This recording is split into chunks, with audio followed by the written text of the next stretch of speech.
이번 요소수 사태의 경우에는 우리나라가 중국에 지나치게 요소수 공급을 의존하고 있기 때문에 벌어진 상황이죠.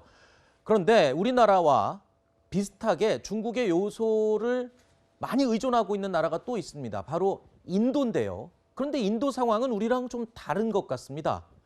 중국의 요소 수출량, 지난 9월에 인도는요, 중국산 요소 82만여 톤을 수입을 했습니다. 이는 이 중국의 한 달치 요소 수출량의 4분의 3에 해당하는 엄청난 양인데요. 자, 인도 월별 중국 요소 수입량 8월과 비교를 해보니까 3배 이상 늘었습니다. 그러니까 1년 전 같은 기간보다 인도에서는 20% 많은 요소를 지난 9월에 미리 수입을 해갔다는 겁니다.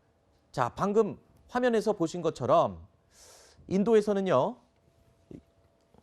요소 부족 현상을 언론에서 보도까지 하고 있는데 이 내용 한번 다시 보시겠습니다.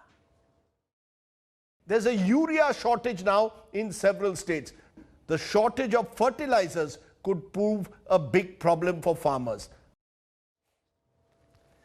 자, 같은 시기에 우리 정부는 사태 파악조차 제대로 못하고 있었는데 인도는 지난 9월에 이미 그 전해보다 20%나 많은 양을 다 수입을 지금 해갔다는 거잖아요. 그러니까 사실 지난달 한 중순 정도부터 이제 요소 수출 허가 사항으로 이제 중국이 규정을 하면서 이 모든 게 지금 어찌 보면 우리 정부 입장에서는 꼬인 상황이 돼버렸는데, 근데 그때 중국이 그냥 갑작스럽게 결정을 했을까요?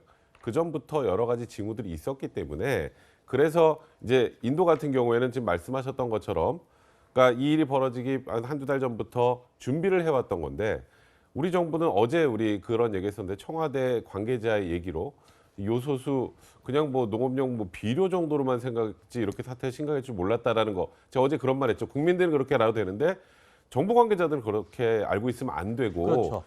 이 현재 중국으로부터 거의 대부분을 수입을 하고 있는 상황이라면 중국에서 수입에 관련된 문제가 발생하면 이런 일이 벌어질 수 있다는 거는 충분히 예견 가능한 상황이고, 불화수소 때도 그 당시 그렇게 하지 않았습니까? 그러면 사전에 징후들을 빨리빨리 포착을 하고 정부가 좀 앞장서 대응을 해야 됐었는데 그걸 하지 못한 게 어찌 보면 지금 극명하게 인도와 우리나라의 차이를 보여주는 게 아닌가 싶습니다. 전주현 변호사님, 지금 좀 황당한 일이 있습니다. 지금 이 사태가 중국의 일방적인 조치 때문에 우리 전국이 지금 이렇게 어려움을 겪고 있는데 중국 언론에서는요, 마치 이 본인들이 우리 요소수 사태를 해결해 준 것처럼 거드름을 피고 있다라는 보도가 나왔어요. 이게 너무 황당한 내용 아닙니까? 그러니까 중국에서 18,700톤을 일단 들여오기로 했잖아요. 원래 우리가 중국은 계약했던 양이 들어오는 거잖아요. 당연한 양인데. 근데 그거는 우리 정부가 지금까지 백성 변호사가 말했던 것처럼 중국의 이런 규제 조치는 그 이전부터 계속 지난달부터 해가지고 수출화물 표지 의무화 제도는 얘기가 있었거든요. 근데 늦게 대응한 우리 정부의 잘못도 커요. 네. 저는 이거를 보면서 유영민 비서실장은 나와서 대응 뭐 잘했다, 그러면서 비싼 수업료 언급했잖아요.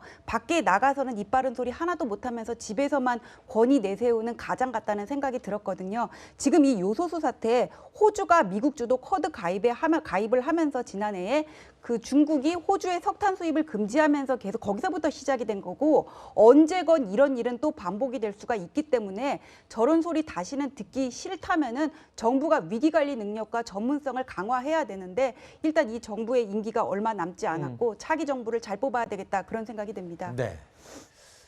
자, 이 정부가 뒤늦게 내놓고 있는 이 대책들 잘 돌아가야겠죠. 자, 그 후속 상황들을 좀 살펴보겠습니다.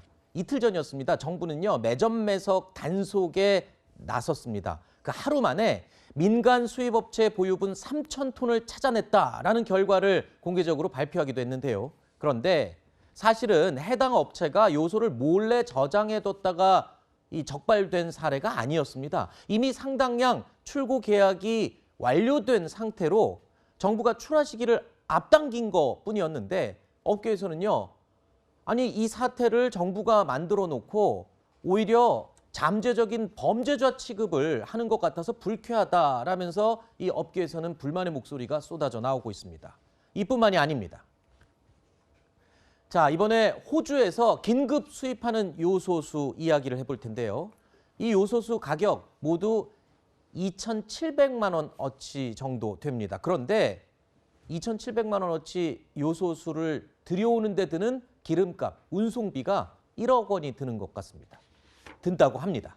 자, 그러니까 배보다 배꼽이 더 큰 건데 글쎄요. 이 진작에 이런 돈 쓰지 않아도 되는 돈이었잖아요. 그런데 2,700만 원어치 요소수를 가져오기 위해서 운송비 1억 원을 쓴다. 좀 황당하네요. 그러니까 저게 계속되면 문제지만 지금은 긴급 상황이기 때문에 불가피한 저는 선택이라고 볼 수밖에 없어요. 왜냐하면 네. 지금 뭐 대란이 일어나고 화물 대란이 일어날 수 있고 아까 우리가 봤던 것처럼 학원 차량이든 뭐 심지어는 119 구급차들도 영향을 받을 수 있는 상황이잖아요. 가능한 한 빠른 시간에 요소수를 확보해야 되는 상황이기 때문에 저는 불가피한 상황이라고 보여지고 저건 뭐 계속 반복되는 문제지만 빠른 시간 안에 이제 한 2달 반 정도 필요한 요소를 어느 정도 확보한 것 같아요 우리가. 그러면 이제 그 사이에 좀 수입선도 다변화시키고 문제 해결을 해서 노력을 해야 되겠죠. 그러니까 네. 이런 문제가 계속 보면 왜냐하면 중국이 너무 많이 의존하고 있어요. 거의 100% 의존을 하고 90 몇 % 이상 의존하고 있잖아요. 이거 바꿔야 됩니다. 그래서 정부가 이 기간 동안 빨리 정신 차리고 어떤 형식으로 바꿀지를 노력해야 된다. 이번에 뭐 군수송기 보낸 건 불가피하게 어쩔 수 없는 문제지만 네. 이런 일이 반복되지 않도록 하는 건 정부의 책임이다 이렇게 볼 수 있죠. 네.